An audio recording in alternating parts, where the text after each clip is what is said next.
akan membahas secara ilmiah, yaitu makna wal ahkamul bid'ah yang akan disampaikan oleh Ustadz Firda An-Nizza dan Ustadz Zainal Abidin bin Syamsuddin Ilsid. Waktu 20 menit. Sekarang pas jam setengah 10, jadi berakhir jam, nanti jarungnya jam 9. Terima kasih, silakan. Assalamualaikum warahmatullahi wabarakatuh. Alhamdulillah, wassalatu wassalamu ala rasulillah. Terima kasih. Sebetulnya tidak ada yang harus ditakutkan, karena Pak itu NU, saya juga NU, ya. Dan insya Allah ini ukhuwah, dan ini kita akan kaji secara ilmiah. Dan saya akan bacakan, ini buku saya miliki ketika saya jadi anggota IPNU dulu, Pak Ustaz. Saya dulu lulusan pondok pesantren yang sering nuntun Gus Dur, ya. Tambak beras. Insya Allah, kiai favorit saya Kiai Najib. Sering pesan kepada saya, ikutilah orang karena dia itu benar. Jangan ngikutin kebenaran karena orang. Kenalilah kebenaran, kamu akan kenal siapa yang benar. Di sini ada prinsip NU yang harus dijaga bersama-sama. Ada 7. NU sebagai perwujudan Tis'un Nahdoh. Apa itu Tis'un Nahdoh? Nahdoh syar'iyah, Nahdoh ilmiyah, Nahdoh tarbawiyah, Nahdoh khuluqiyah, Nahdoh ukhawiyah, dan Nahdoh ta'awuniyah, Nahdoh ijtima'iyah, Nahdoh iktisadiyah, dan ukhrawiyah. Jadi kalau keluar dari ini bukan orang NU, ya, karena ini buku ke-NU-an yang saya dapatkan, dan sampai sekarang saya yakini itu merupakan suatu pilar-pilar nilai yang perlu dijaga. Yang menarik, khoslah kedua, NU sebagai pengawal syariat Islam secara murni. Murni berarti di sini bersih dari bid'ah. Makanya di dalam kitab Hizbun Nasornya Kiai Fakih, pernyataan beliau sangat perlu kita acungi jempol. Man da'a ilallahi ta'ala bi ghairi ma da'a bihi Rasulullah SAW fahuwa bid'iyun. Ini pernyataan Kiai Fakih. Kalau enggak percaya, di sini ada tanda tangannya beliau. Langitan 5 Rabiul Tsani 1408, Ki Abdullah Fakih. Jadi saya ulangi lagi, man da'a ilallahi bi ghairi ma da'a bihi Rasulullah sallallahu alaihi wasallam fa huwa bid'iyun. Ini di sini ada bahasa tapi Jawa, nggak tahu di sini ada orang Jawa nggak? Sopo wong kang, yes, daripada nggak ngerti nanti ya, nggak dibaca. Sebetulnya soal masalah bid'ah itu bukan pembicaraan apalagi hang, apalagi kelompok yang dikatakan Salafi Wahabi. NU sendiri itu menekankan, bahkan kalau kita membaca kitab, Wali Songo itu sudah menekankan bid'ah. Kita baca pernyataan Sunan Ampel. Sunan Ampel bertanya atau usul atas usulan Sunan Kalijogo. Apakah adat istiadat lama itu nantinya tidak mengkhawatirkan bila dianggap ajaran Islam? Padahal yang demikian itu tidak ada dalam ajaran Islam. Apakah hal ini tidak akan menjadikan bid'ah?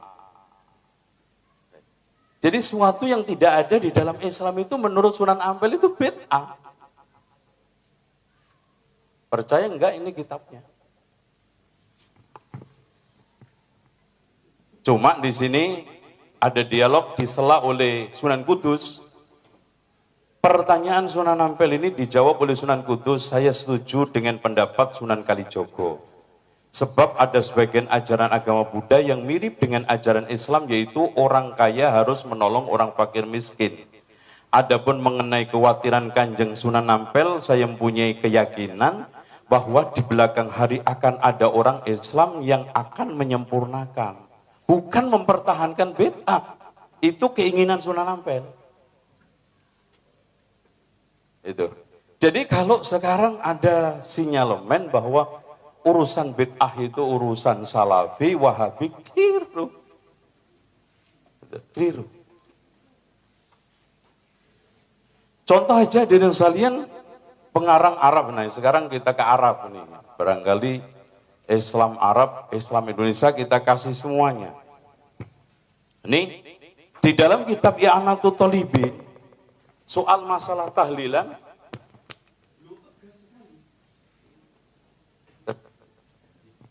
tes. Saya bacakan dikit. Ya. Ma yaf'alun nasu minal istima' indal mayyit wa sun'it ta'am minal bid'il munkara.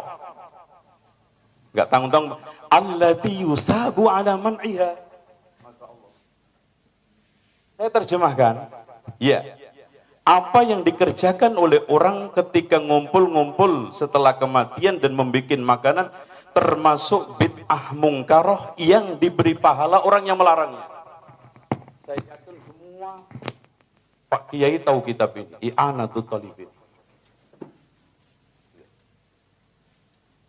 Jadi, apalagi kita coba sedikit ke Arab yang lebih ini, ada Al-Ba'is ala Inkaril Bid'ah wal Hawadis karangan Abu Syama. Ini Asy-Syafi'i Tulen. Ya. Al-Ba'is ala Inkaril Bid'ah wal Hawadis, yang artinya Al-Ba'is pendorong, ya, mengajak untuk mengingkari bid'ah dan perkara-perkara yang dianggap baru. Beliau menurunkan berbagai macam makalah dan ucapan-ucapan ulama, ya. Di antaranya as-sahabah yanhauna 'anil bid'ah. Semua sahabat melarang bid'ah. Tidak ada satupun yang enggak ngelarang. Ya. Pertama kali al-hasu 'anil ittiba' wan nahyi 'anil ibtida'. Kul in kuntum tuhibbunallaha fattabi'uni. Ittiba' Rasul apa? Dengan ngikuti sunnah, ninggali bid'ah.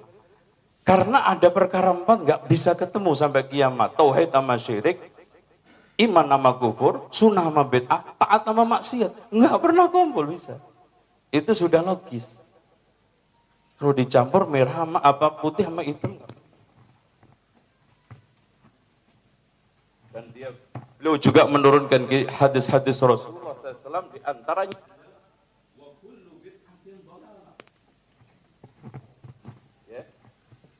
dan juga beliau menurunkan ittabi'u wa la tabtadi'u, asal dari Abdullah ibn Mas'ud dengan sanad yang sahih. Ittabi'u, ikutilah, wa la tabtadi'u, jangan membuat bid'ah, qad kufitum, telah dicukupin. Dan juga beberapa hadis Rasulullah dan asar para ulama, di antara na'am 'alaika bittaqwallah wal istiqamah, ittabi' wa la tabtadi', jangan membuat kebid'ahan. Nah, saya sebetulnya tidak terlalu tertarik membuat definisi-definisi karena mungkin semua pada tahu. Saya masuk kepada arah subhatnya aja. Banyak orang mengatakan bahwa ada bid'ah hasanah. Namanya bid'ah itu nggak ada dalilnya, hasanah pasti baik, pasti ada dalilnya. Nggak mungkin ada dua kalimat ini ngumpul. Sesat tapi baik, baik tapi sesat. Ya. Hadirin sekalian, mari kita belajar kesesatan tapi baik, baik tapi sesat. Saya kira nggak ada itu kalimat bisa dipakai. Nah, subhat yang kecil sekali, kalimat kullu, Kalimat kullu itu kadang-kadang memberikan makna ba'd. Oke, di dalam hal ini secara lughah bisa. Tapi secara fakta hadis ini nggak pernah ada. Karena hadis ini dipahami oleh sahabat tidak ada pengecualian bid'ah dalam agama sekecil apapun. Semuanya sesat. Kemudian hadirin sekalian, di antaranya Abdullah bin Umar mengatakan kullu bid'atin dhalalah wa kullu bid'atin dhalalah wa in yarahan nasu hasanah. Setiap bid'ah itu sesat walaupun dipandang orang itu baik. Ini pernyataan Umar loh Pak, bukan pernyataan saya. Jadi kalau kita runut dari semua ini, dari Wali Songo, dari pernyataan Kiai Fakih, dari pernyataan sahabat, dari ini nyambung semuanya. Jadi nggak ada satupun yang berbeda. Dari pernyataan Kiai Fakih yang ada di dalam kitab Hizbun Nasor, pernyataan Wali Songo oleh Sunan Ampel tadi, dan pernyataan ini semuanya sama, seragam. Bahwa intinya siapa yang mengajak kepada jalan Allah tanpa melalui Rasulullah itu bid'iyun. Oke. Dengan demikian, simpel banget kita coba kasih. Kalau memang kullu yang pertama fa inna kulla bid'atin dhalalah fa inna kulla dhalalatin finnar, berarti ada sebagian sesat yang tidak ada di neraka. Saya kira itu mungkin ditambah satu. Bismillahirrahmanirrahim. Assalamualaikum warahmatullahi wabarakatuh. Alhamdulillah saya bisa berjumpa dengan saudara-saudara sekalian ya, dan kita berusaha mengamalkan firman Allah Subhanahu wa taala, wa ta'awanu 'alal birri wa taqwa. Tolonglah, saling tolong menolonglah dalam mencapai kebaikan dan ketakwaan. Di antara kebaikan dan ketakwaan adalah sama-sama belajar, berusaha untuk mencapai kebenaran. Oleh karenanya diskusi kita sebagaimana yang tertulis di judul adalah diskusi ilmiah dan ukhuwah. Karena sungguhnya yang kita tahu sekarang musuh-musuh yang kita sepakati bersama lebih sangat gencarnya, seperti Syiah, liberal dan yang lainnya. Alhamdulillah hubungan kaum muslimin sejak dulu baik Arab Saudi yang disebut negara Wahabi sampai sekarang baik-baik sama apa? Indonesia, alhamdulillah. Kemudian kelompok-kelompok ormas yang sejak dulu seperti Muhammadiyah, seperti Persis ya, Al-Irsyad tidak pernah mengkafirkan NU ya. Namanya ada perselisihan pasti ada. Tidak mungkin orang yang lahir saja kembar, kemudian dari ibu yang sama, dari perut yang sama, tetap aja ada perbedaan. Tapi kita di sini dalam rangka diskusi ilmiah ya, berusaha tentunya waktu yang sangat sempit ini tidak saya rasa tidak cukup karena pembahasan yang begitu banyak ya. Dan saya sangat berharap untuk bisa berdialog secara bebas dengan Al-Ustadz Idrus Ramli dan juga Kiai Haji Syazili Tobari dalam waktu yang lain, yang lebih luas dengan waktu yang lebih panjang sehingga memuaskan masing-masing bisa mengeluarkan dalilnya. Adapun ini sekedar diskusi ilmiah yang singkat dan mudah-mudahan tujuan kita sama-sama untuk mencari ukhuwah ya. Kalau ada perbedaan kita berusaha dari mana yang lebih dekat kepada kebenaran. Adapun masalah bid'ah, maka setiap pembicaraan kita kembali kepada dalil. Rasulullah SAW mengatakan kullu bid'atin dhalalah. Seluruh bid'ah adalah sesat. Dan ini lafal-lafal yang seperti ini banyak. Wa kullu dhalalatin finnar. Setiap kesesatan di neraka. Kemudian juga para sahabat tidak disebutkan satupun yang menganjurkan untuk melaksanakan bid'ah hasanah seperti dinukilkan oleh Ustadz Zainal Abidin ya, bahwasanya kullu bid'atin dhalalah wa in yarahan nasu hasanah. Seluruh bid'ah adalah sesat meskipun orang-orang melihat memandang itu baik ya. Namun kenyataannya kita dapat di sebagian ulama, terutama ulama Syafi'iyah, ini tidak bisa kita pungkiri dalam buku-buku mereka, menyebutkan ada yang disebut dengan bid'ah hasanah. Seakan-akan apa yang mereka ucapkan ini bertentangan dengan konteks sabda Nabi sallallahu alaihi wasallam. Dia mengatakan seluruh bid'ah sesat, seluruh kesesatan di neraka. Tetapi kemudian datang Al-Imam Syafi'i sebagai diriwayatkan oleh Harmalah, disebutkan bahwasanya beliau mengatakan ada bid'ah mazmumah dan bid'ah mamduhah, bid'ah yang terpuji dan bid'ah yang tercela. Demikian juga seperti Al-Iz bin Abdissalam, kemudian juga misalnya ulama-ulama Syafi'iyah yang lain. Dari sini timbul pertanyaan pada diri kita, apa sih maksud mereka dengan bid'ah hasanah?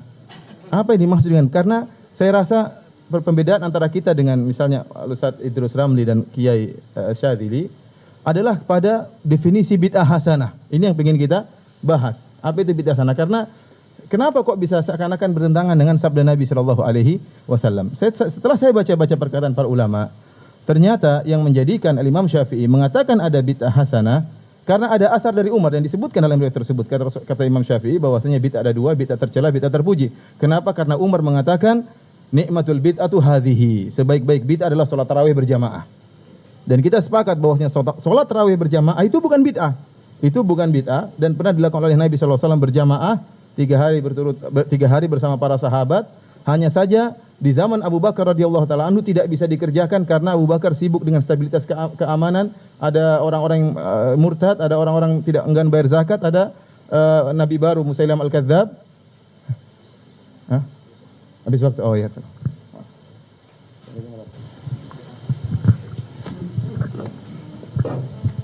Sebenarnya semakin nikmat waktu batasi. Saya harus tegas. Baik, kita mohon kepada sumber kedua, silakan waktu 20 menit dari jam 9 untuk ke angka 1. Tolong dibantu. Terima kasih. Assalamualaikum warahmatullahi wabarakatuh. Bismillah, walhamdulillah, wassalatu wassalamu ala rasulillah Sayyidina Muhammad ibn Abdillah wa ala alihi wa sahbihi mawalah, amma ba'd. Para alim ulama, para kiai, dan para undangan yang saya hormati, wabil khusus rekan diskusi saya baik di dunia maya maupun sekarang. Saya sering ketemu Ustadz Firanda lewat dunia maya, sekarang baru ketemu orangnya. Yang semuanya saya hormati. Yang pertama, saya ingin menanggapi, ingin membicarakan masalah hadis kullu bid'atin dhalalah. Memang ada pandangan yang berbeda. Pandangan yang berbeda dengan jumhur tentang apakah ada bid'ah hasanah atau tidak. Dan pandangan ini sebenarnya berangkat dari teks hadis yang disepakati kesahihannya riwayat Imam Muslim. Iyyakum wa muhdatsatil umur fa inna kulla muhdatsatin bid'ah wa kullu bid'atin dhalalah. Jadi hati-hatilah kalian dengan perkara-perkara baru. Fa inna kulla muhdatsatin bid'ah, karena setiap perkara baru adalah bid'ah. Wa kullu bid'atin dhalalah, dan setiap bid'ah adalah sesat.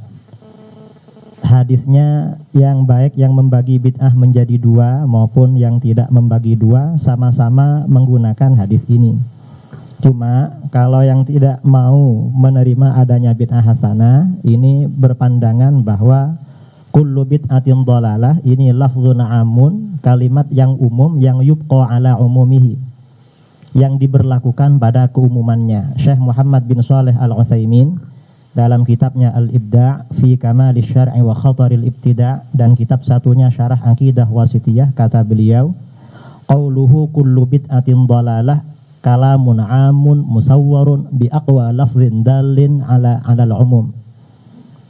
Kullu bid'atin dhalalah ini adalah kalimat yang umum yang dipagari dengan lafaz terkuat yang menunjukkan pada makna keumuman. Karena sudah kuat begitu, maka tidak boleh dibatas-batasi, dibagi-bagi menjadi dua, apalagi menjadi 5. Itu kata beliau.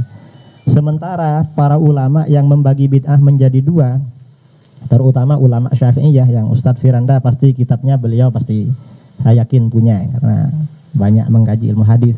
Imam Nawawi dalam Syarah Muslim ketika mengomentari hadis kullu bid'atin dhalalah, kata beliau amun makhsus. Ini adalah lafaz umum tetapi jangkauan hukumnya dibatasi. Wal muradu ghalibul bid'ah.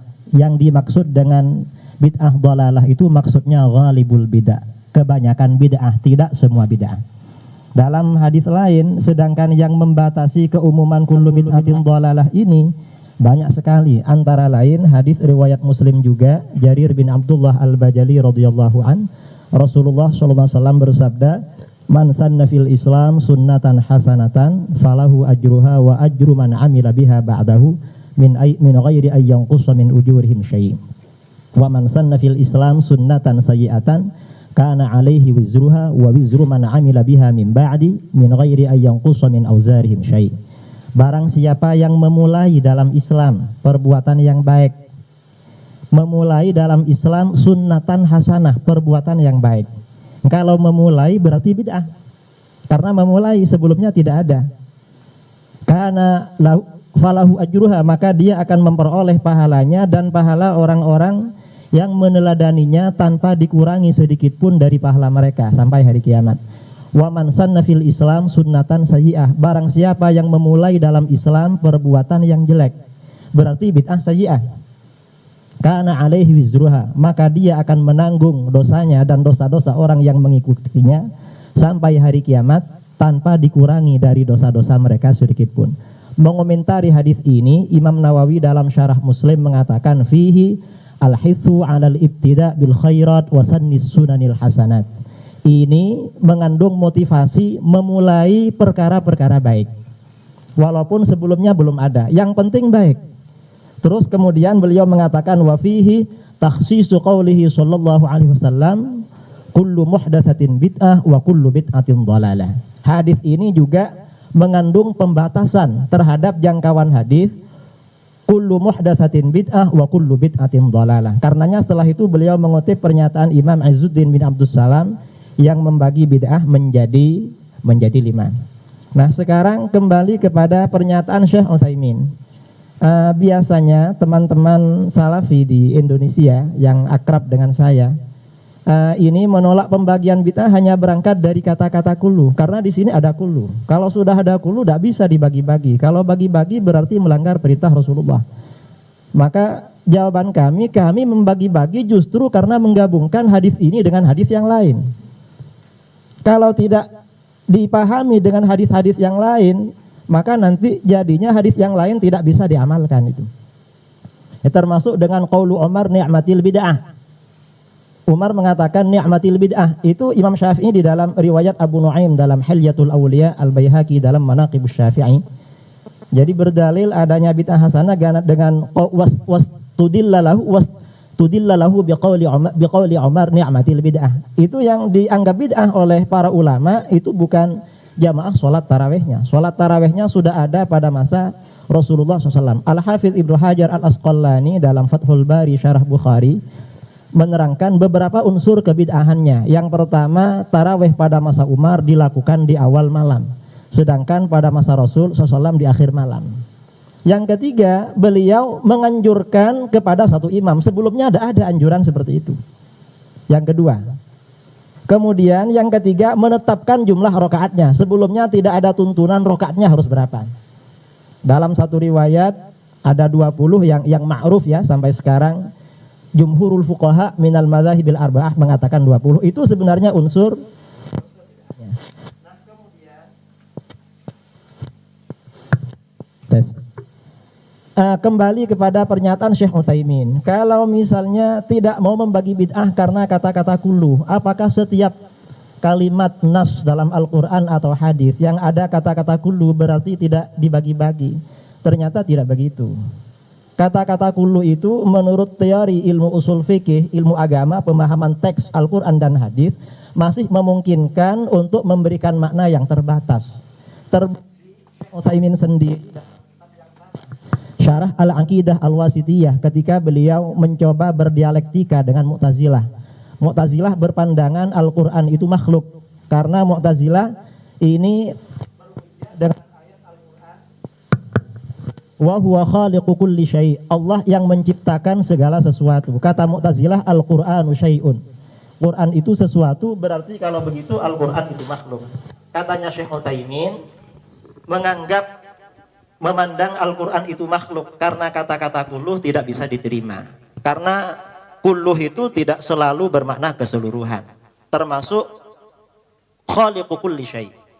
Mana contohnya? Antara lain kata beliau tentang kisah Ratu Bilqis yang dilaporkan oleh burung hudhud kepada Nabi Sulaiman alaihi salam. Burung hudhud berkata kepada Nabi Sulaiman, wa utiyat min kulli syai'. Ratu Bilqis dikaruniakan segala sesuatu.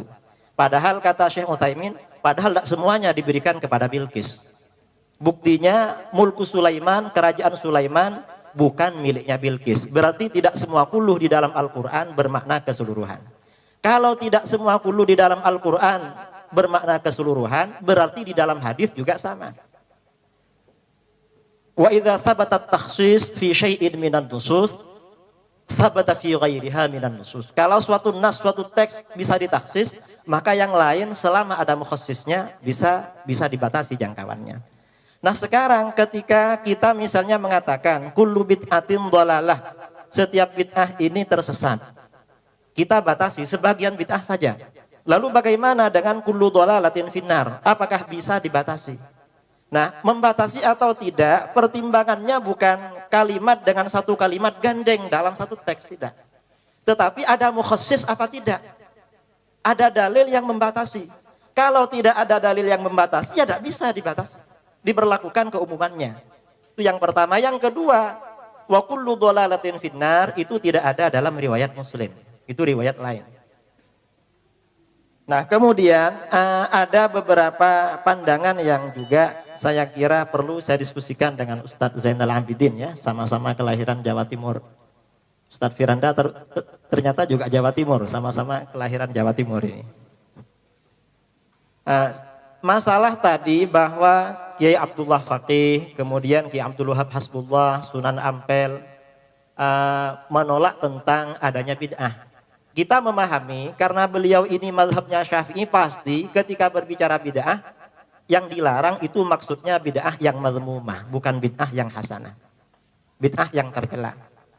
Karena antara kalamul ulama, pernyataan para ulama yufassiru ba'duha ba'dan, sebagian menjelaskan sebagian yang lain.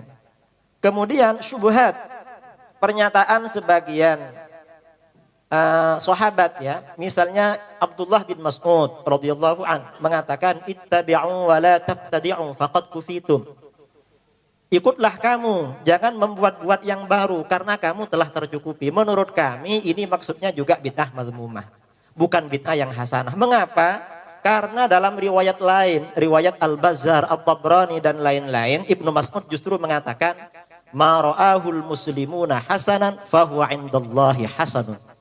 Wa ma ra'ahul muslimuna sayyi'an fahuwa 'indallahi sayyi'un. Apapun yang dianggap baik oleh umat Islam, yang dianggap baik oleh umat Islam, menurut Allah baik. Tapi maksudnya umat Islam ini ya bukan orang awam seperti kebanyakan. Maksudnya para ulama. Jadi apapun yang dianggap baik oleh para ulama berarti baik. Jadi masih ada celah. Atau misalnya pernyataan Abdullah bin Umar ya, Abdullah bin Umar yang mengatakan riwayat Al-Baihaqi dalam Al-Madkhal ila Sunan Al-Kubra. Abdullah bin Umar mengatakan kullu bid'atin dhalalah wa in ra'ahan nasu hasanah. Semua bid'ah itu tersesat walaupun orang-orang menganggapnya baik. Ini juga harus kita kompromikan, harus kita padukan dengan pernyataan dan perilaku Umar. Abdullah bin Umar, karena Abdullah bin Umar sendiri ini banyak melakukan hal-hal yang baru yang belum pernah diajarkan oleh baginda Rasulullah SAW. Misalnya di dalam riwayat Muslim, beliau Abdullah bin Umar menambah bacaan talbiyahnya daripada talbiyah yang maksur dari Rasulullah SAW. Kemudian dalam riwayat yang lain, Abdullah bin Umar juga mengatakan tentang bid'ah, tentang sholat duha. Ketika ditanya tentang sholat duha, Abdullah bin Umar mengatakan bid'ah wa ni'matil bid'ah. Rutin sholat duha itu bid'ah. Tetapi ini sebaik-baik bid'ah. Maksudnya bid'ah karena menurut Abdullah bin Umar, Rasulullah SAW ini melakukan sholat duha hanya dalam ketika datang dari perjalanan. Tapi kalau istiqomah rutin tiap hari, Rasulullah kata beliau tidak, Shallallahu Alaihi Wasallam. Karenanya bid'ah. Cuma kata Ibnu Umar, ni'matil bid'ah. Sebaik-baik bid'ah. Jadi artinya bagaimana kalau kita mengkaji pernyataan sebagian ba'dus salaf, para sahabat, harus dipadukan dengan pernyataan yang lain. Kalau tidak, maka kita akan melahirkan suatu statement, suatu pandangan, ternyata para sahabat itu tidak bisa dipegang ucapannya. Mengapa? Ibnu Mas'ud misalnya mengatakan, jangan buat-buat yang baru. Ternyata riwayat lain mengatakan, ma ra'ahul muslimuna hasanah. Dalam riwayat lain, Abdullah bin Mas'ud mengajarkan menyusun sholawat, bacaan sholawat kepada Rasulullah SAW yang belum pernah diajarkan oleh Nabi. Yang diriwayatkan oleh Imam Ibnu Majah dan disahihkan oleh Syekh Ibnu Qayyim al-Jauziyah dalam kitab Jila'ul Afham fi Sholati Wassalami ala Khairil Anam. Ternyata seperti itu. Karenanya para ulama fuqaha ini membagi-bagi bid'ah menjadi 2, apalagi menjadi 5. itu bukan karena tidak tahu terhadap hadis kullu bid'atin dhalalah, dan bukan karena mereka berani menentang Rasulullah, bukan. Tetapi karena memadukan antara satu dalil dengan dalil yang lain. Jadi ternyata ini memang manhaj para ulama fit ta'amul, dalam berinteraksi dengan nusus asy-syar'iyyah. Kemudian juga saya ingin menanggapi kitab Al-Ba'its Imam Abu Syamah Ad-Dimashqi, kitab Al-Ba'its ala Inkaril Bid'ah wal Hawadits. Imam Abu Syamah ini dalam masalah bid'ah sangat keras, dan karenanya kitab ini disenangi orang-orang yang senang memerangi bid'ah. Dan beliau mazhabnya Syafi'i, tetapi beliau juga tidak kaku, karena di dalam kitab Al-Ba'its beliau justru mengatakan wa min ahsani mabtudi'a fi zamanina, termasuk bid'ah yang paling hasanah pada zaman sekarang adalah Maulid Nabi. Coba dilihat dalam kitab Al-Ba'its, insyaallah di sana ada itu. Karenanya menurut hemat saya, membaca nusus para ulama harus dibaca secara keseluruhan, tidak bisa dibaca secara sepotong-sepotong.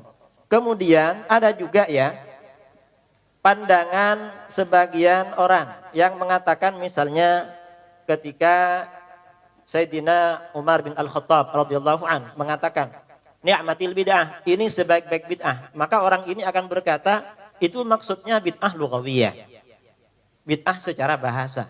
Nah, kalau ini dikatakan bid'ah secara bahasa, berarti Sayyidina Umar bin Al-Khattab ini main-main dengan ucapannya, tidak sungguhan.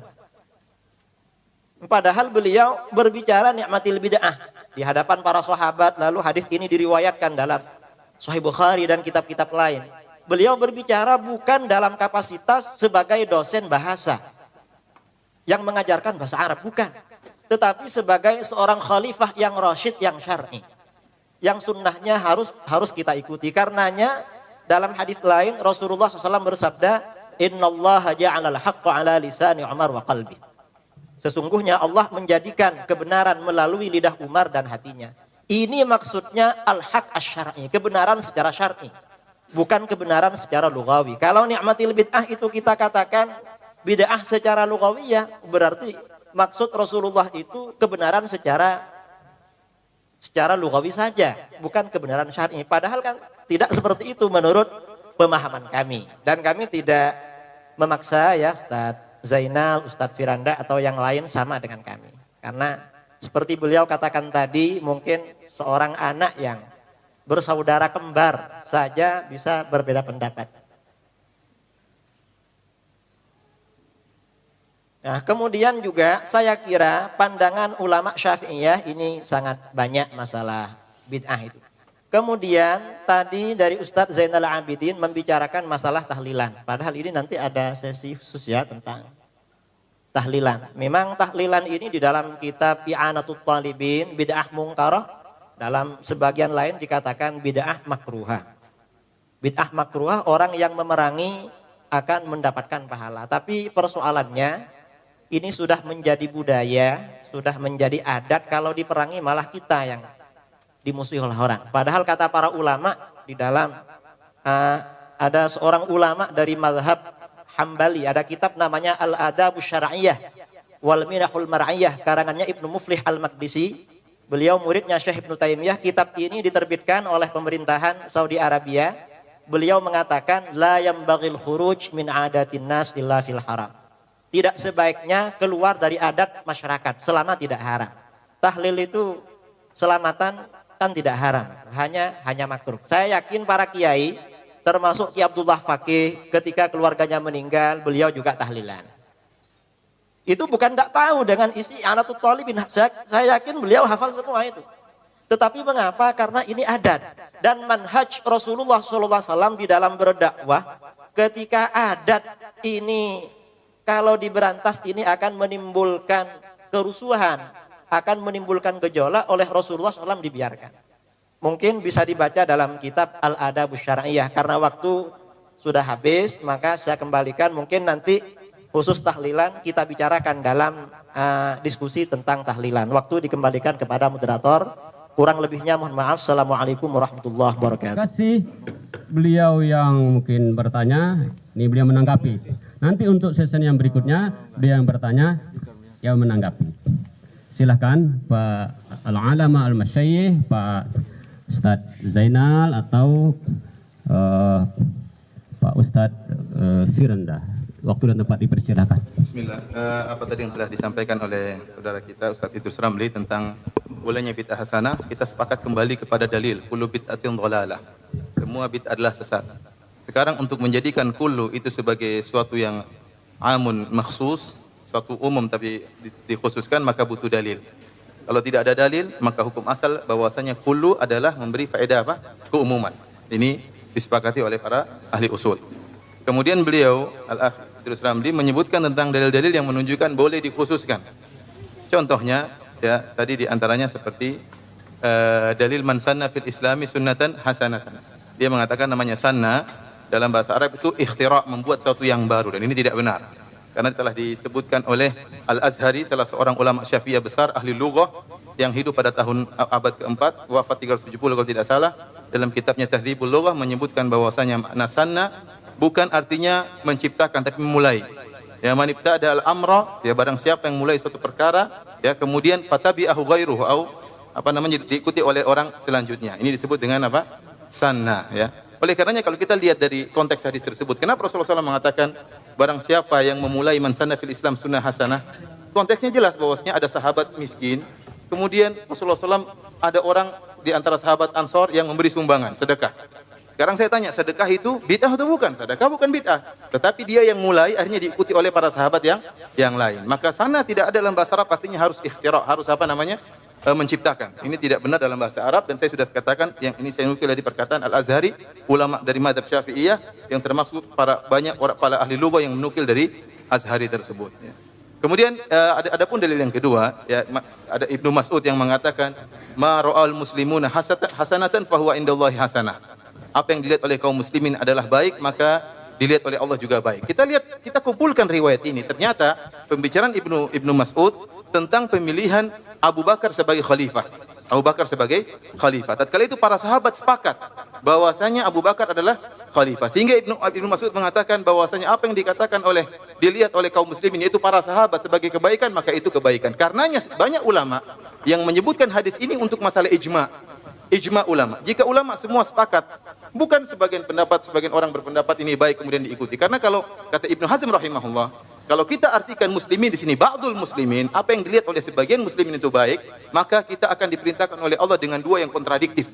Kenapa? Karena bid'ah selalu begitu, ada yang memandang baik, ada yang memandang buruk. Ada yang memandang baik, ada yang memandang buruk. Kalau gitu kita ikut pandangan yang mana? Pandangan yang mengatakan misalnya ini baik atau ini buruk, susah. Oleh karenanya barang siapa yang menafsirkan muslim di situ alif lamnya adalah alif lam menunjukkan ba'dul muslimin, maka kata Ibnu Hazm dia telah menyatakan Allah memerintahkan kita kepada dua hal yang kontradiktif. Oleh karenanya al muslimu di situ artinya ijma, dan disebut oleh para ulama ini merupakan dalil ijma. Oleh karenanya dua dalil ini tidak bisa mentaksis kullu bid'atin dhalalah, ya. Adapun ayat-ayat yang disebutkan semuanya kalau ada dalil mentaksis maka silakan tafadhal. Namun jika tidak ada dalil mentaksis maka kembali kepada keumuman. Adapun perkataan Idrus Ramli tentang perkataan nikmatul bid'atu hadhihi, bahwasanya Umar demikian makin tidak benar karena dipahami oleh Ibnu Hajar Al-Haytami, salah seorang besar mazhab Syafi'i setelah zaman Imam Nawawi, dalam muhakkik mazhab Syafi'i. Dia mengatakan bahwasanya perkataan Umar bin Khattab adalah bid'ah lughawiyah dalam kitabnya Fatwa. Habis.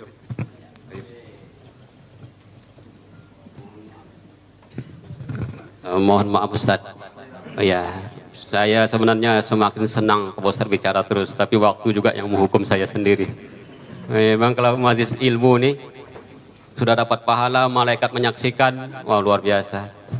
Baik, silakan Pak Ustaz, waktu 5 menit. Saya lihat terus jam itu sampai tidak berkedip sampai nomor 4. Terima kasih ya. Yang pertama saya menanggapi makna sanah. Bahwa sanah maknanya memulai. Saya tidak menggunakan kitab bahasa karena di kitab lughah sanah yang bermakna memulai itu banyak, dan kitab lughah itu tidak hanya karangannya Azhari, kitab-kitab yang lain ada. Saya kembali kepada hadis riwayat At-Tabrani dan lain-lain tentang makmum masbuk.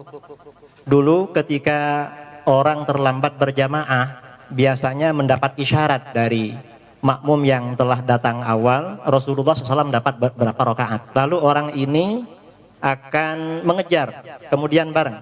Suatu ketika Mu'adz bin Jabal datang terlambat beberapa rakaat. Oleh teman-temannya diberi isyarat bahwa Rasulullah SAW sudah dapat sekian. Ternyata Mu'adz bin Jabal langsung saja mengikuti. Setelah selesai salam, beliau menambah kekurangannya. Selesai sholat, kata Rasulullah SAW, qad sanna lakum Mu'adz. Mu'adz telah memulai cara baru buat kamu. Hakadza fasra'u fi sholatikum. Seperti itulah kalian lakukan dalam sholat kamu. Dikatakan sunnah karena sebelumnya belum ada tuntunan dari Rasulullah Shallallahu Alaihi Wasallam tata cara makmum masbuk yang memulai Mu'adz bin Jabal. Atau hadis lain tentang pembunuhan Qabil terhadap Habil. Di dalam kitab-kitab awwalu man sanna al-qatla Qabil. Orang yang pertama kali mensunnahkan memulai pembunuhan adalah Qabil. Karenanya Imam Nawawi di dalam Syarah Muslim, Imam Nawawi itu ahli hadis, beliau hafiz, hufat ya. Kalau Ibnu Hajar Al-Haytami levelnya masih di bawahnya. Imam Nawawi tanpa ragu-ragu mengatakan wa fihi takhsisu qouli sallallahu alaihi wasallam kullu bid'atin dhalalah, tanpa ragu-ragu. Kalau Imam Ibnu Hajar Al-Haytami dalam kitab Al-Fatawa Al-Hadithiyah yang mengatakan maksud ni'matil bid'atu hadhi, itu maksudnya ini bukan berarti beliau menolak bid'ah hasanah. Karena memang ada sebagian ulama kita ini yang menolak nama bid'ah hasanah. Yang masuk bid'ah hasanah itu dianggap sunnah. Karenanya perkataan Umar ni'matil bid'ah, karena sebenarnya sunnah secara syar'i. Nah, berdasarkan pemahaman ini menurut Ibnu Hajar Al-Haytami juga seperti Maulid Nabi, zikir bersama, itu sebenarnya adalah sunnah syar'iyah, cuma bid'ah lughawiyah. Jadi yang masuk bid'ah lughawiyah itu sebenarnya yang bid'ah hasanah.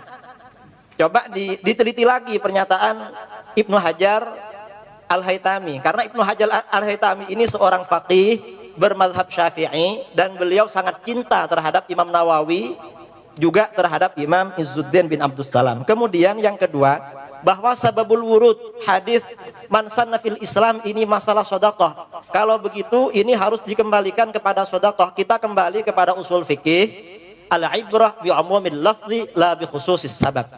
Yang menjadi pertimbangan dalam memahami teks melihat keumuman lafaz, tidak meninjau kekhususan sebab.